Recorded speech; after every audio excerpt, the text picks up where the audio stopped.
Hey guys, welcome to another review, an in-depth review. I'm going to drop it now so I don't have to drop it in the title. This is a spoiler review.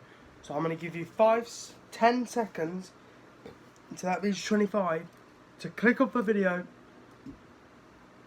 and watch the amazing film of the Blair Witch Project. Go see it, because I will be discussing every single plot detail and spoiler. Okay, let's get into it. I've literally told you 25 seconds. Now you're doomed, because I'm about to go into detail. So basically, let's get over why this film was why I'm teasing this film on my Instagram. By the way, it's YT_Jacob Harker. Please go follow me, because I will do YouTube updates every video of what I'm posting, major vlog videos like this, because I don't post normal vlogs like I'm warning everyone, yeah. I like to post big videos when I vlog. But the reason why I on my Instagram I said this was such an iconic found footage. This built the found footage genre. I knew I should have started off with this film, but I didn't. I forgot I had this in my collection, and I wanted to do Grave Encounters because that's the thing that built me into found footage. This was the main, first and foremost found footage that made it just so memorable.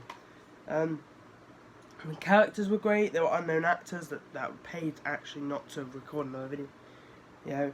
And this just basically was like an icon for why rewatching films like Paranormal Activity, Grave Encounters, VHS, which will be coming up later. The remake was awful.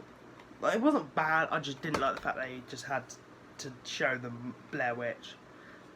That was another thing. They rely on atmosphere more than sounds. And also, you do not see what they're attacking them. You never ever see that. Well, you see their expressions, you know it's scary, but you never fully see it. Alright, so I'm going to discuss. There's 4 alternative endings of the ending. Now, I'll discuss that at the end. I've got all my notes arranged in order. I put them in green if they're good, red if they're bad. There's only one red point here. So it instantly gets to the point. It comes up with text saying, 1994, they recorded 3 film students went missing in the Purgatory. 1 year later, the footage was found. Look, built up the story. Built up what we already want to know. It profound the ending. It didn't take too long, like Grave Encounters 2, and blah, blah, blah, blah. It introduced the characters quickly. In about 45 seconds, we know every character. The Mike one was a little dragged out, but it wasn't as bad as other films have dragged their endings out. The characters' introductions out. There's one thing that did annoy me was the interviews. The interviews were just dragged on. They went on for it was about 18 minutes of the film, I believe. It felt like 18 minutes. It was about 8-9 minutes for about half the interviews, and then we got that other woman, which took about 5 minutes with the men. Yeah. You see the woods, you see the settings, and you just think, damn, that setting is one of the best things of this film. The woods are so creepy. The woods are apparently around us in New Forest, so this film is pretty scary. It made it look super real. Just the creepiness of the woods, how you can get lost easy, that something could attack you like a polar bear. There's a funny scene with Mike where he's like, there's a feature in the film, but he says, "I don't want to fuck with no humans in the woods. I don't want to fuck with no polar bears in the woods. No, bears in the woods. But humans, I don't want to fuck with that either." Whatever it is, don't want to fuck with it. It's just one of the funniest scenes. Then you see Coffin Rock, and they talk about the book Coffin Rock. You need the backstory. You need to know what that is. So the fact that it went on for about 3 minutes was actually really good. It's the same size as a music video, practically, of just explaining everything, so they don't have to make a prequel and then probably a sequel. They just made this one film. There was a sequel, but it's not on Blu-ray, so we do not talk about that film. Thank you very much.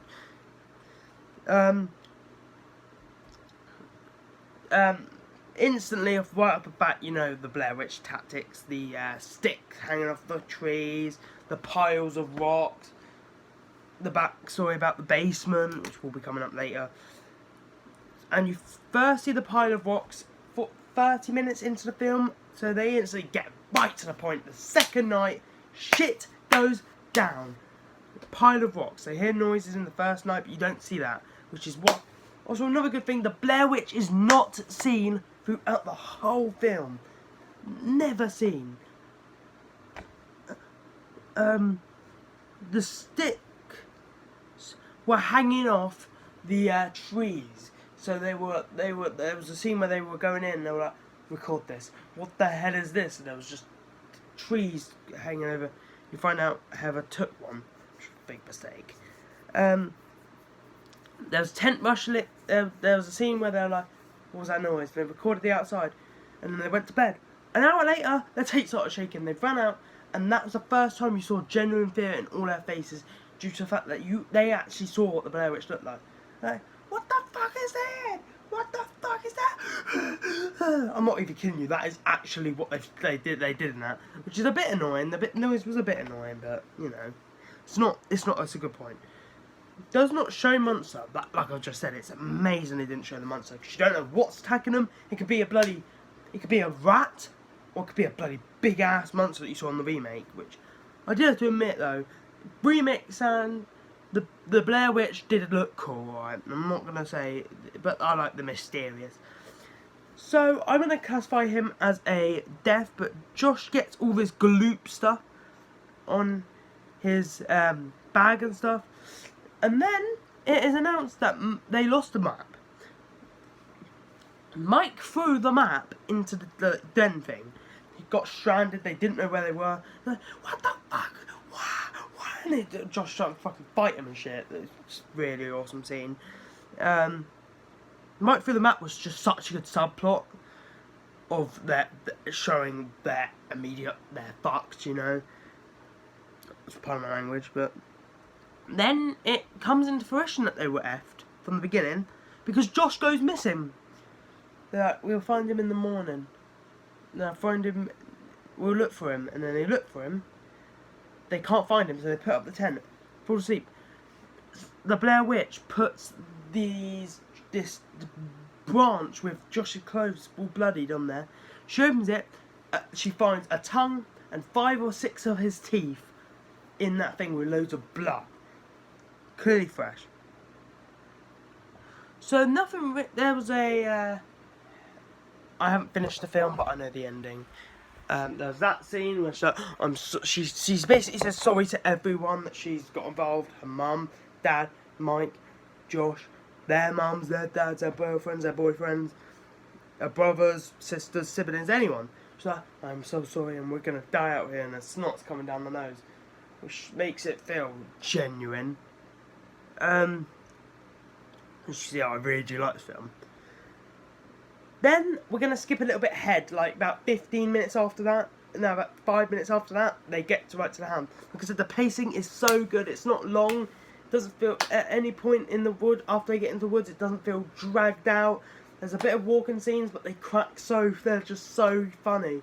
They're just like cracking jokes and shit. It's just, and then they show some drama sides to this film. Like they all get into arguments, that Josh takes a piss out of her saying, yeah, Phil, here's your motivation. We're stranded and we're fucked by some witch who was running around in the woods trying to kill us. That's your motivation. He keeps zooming in and she's like, yeah, it's fucking funny. Alright. Then they find the house. The house is the best part. It's fucking, it's creepy. So they find the house. Mike hears Josh upstairs, so they run upstairs.